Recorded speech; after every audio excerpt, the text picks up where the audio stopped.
I'm going to begin a series, a five-part series on the book of Revelation in the Bible. It's the last book in the Bible. It's a book that has attracted a lot of attention in large measure because of the highly symbolic nature of the book. It is a fast-moving book. It's a very dramatic book. There's a lot of rather shocking imagery that's used in the book. It attracts the attention of people because of the mystery of it, I think, as well as the powerful nature of the images that are found in the book. Lately, over the last month or so, I've been teaching a series at a local church one night a week about the book of Revelation. We've spent about an hour and a half each time talking about it. And while the material's fresh on my mind and I've been thinking about it and studying the book more carefully, I thought that maybe I could create some short presentations in which try to summarize some of the material that I'm covering with them. Hopefully for you it might be helpful as a way of getting into the book. Maybe it'll be a way of encouraging the reading of the book. But in any case, what I thought I would do, instead of trying to do a large-scale look at the details of the book, which would take a great deal of time, I haven't added them up, but I assume that there are literally hundreds of different images or finer points in the book that could be discussed, each of which would take a little bit of time to talk and develop. Certainly I don't want to do that in a series like this, but what I did try to do was take the presentations that I've given, the five presentations, and try to reduce them to five distinct observations. And so what I'd like to do is have these five presentations center around five areas of consideration in the book of Revelation. So by the time I finish, we will have looked at 25 specific points about the book of Revelation.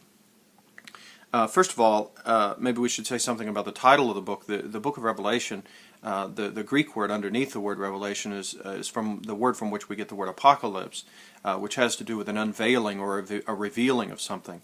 The book begins in chapter 1 with an appearance of Jesus to John, the author of the book, while he is on the island of Patmos, presumably because of persecution for his Christianity. The island of Patmos is in the Aegean Sea between modern-day Turkey and Greece, and the island itself, I think, is around 16 square miles.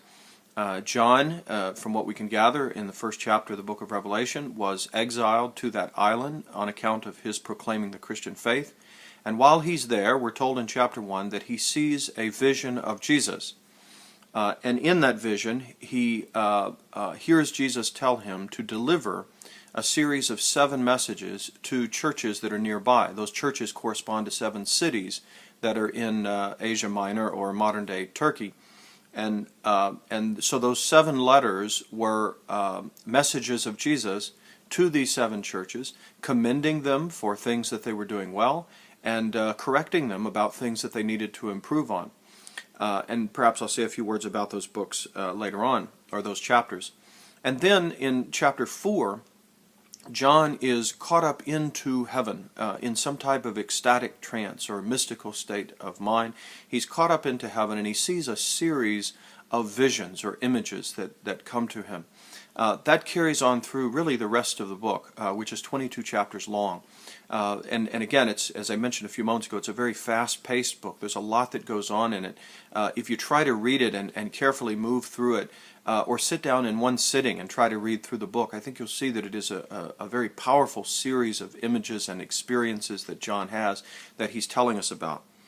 Now, the 5 points that I'd like to make about the book are, first of all, there's a book that I have by Romano Guardini. He was a Catholic priest and biblical scholar, very well known in the earlier part of the 20th century, and he wrote what has become a classic book on the life of Jesus called The Lord.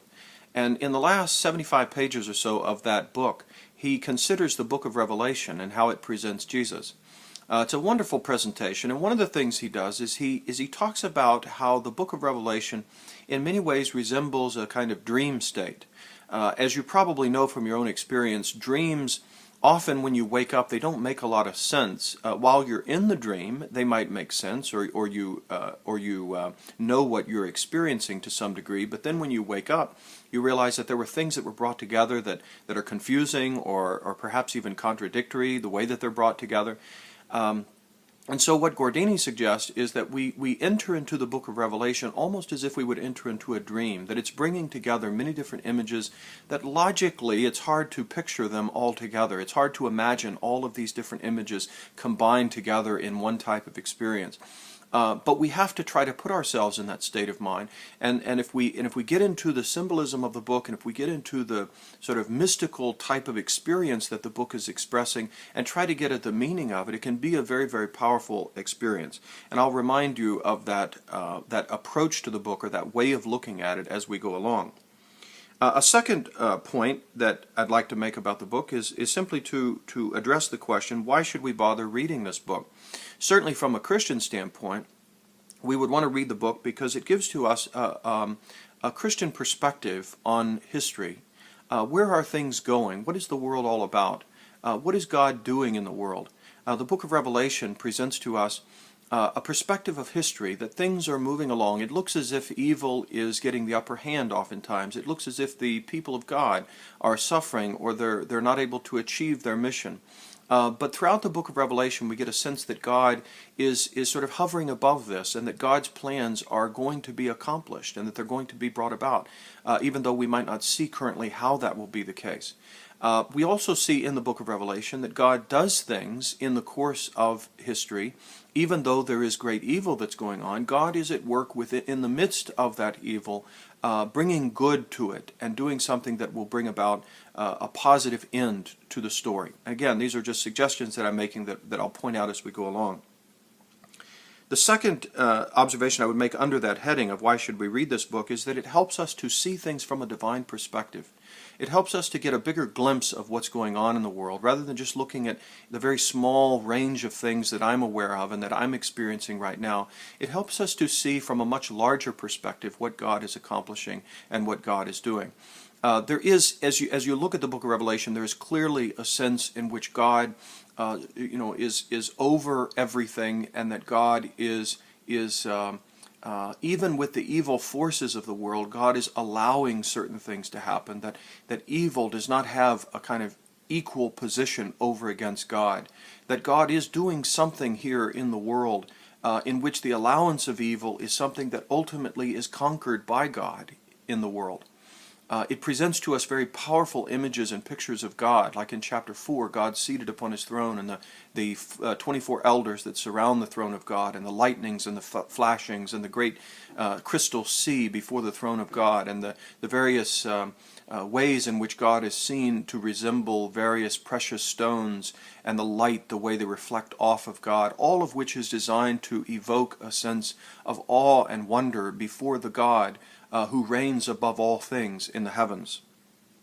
So the book of Revelation, by reading it carefully and by entering into its message, will help us see history and help us see the world from a divine perspective.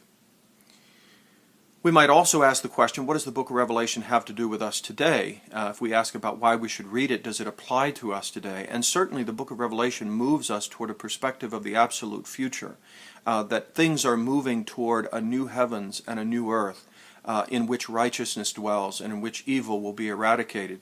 So the book of Revelation not only addresses the past, and it certainly does by addressing the various churches of the past, and perhaps even in much of the rest of the book it's addressing the crises that the Christians faced in the first century, and we'll address that question again more deeply in a moment. But the book of Revelation also takes us to the absolute future that always functions as a kind of horizon for the Christians, over against which, or in relationship to which, we direct our lives. For a Christian who takes the Bible seriously, the flow of history and the flow of our lives is always seen in relationship to what God is going to accomplish in the end.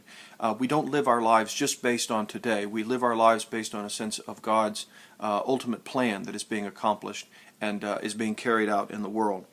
So the book of Revelation has very much to do with our lives today, in the sense that it helps us to get the perspective that we need to orient our lives in hope toward the future plans that God is accomplishing.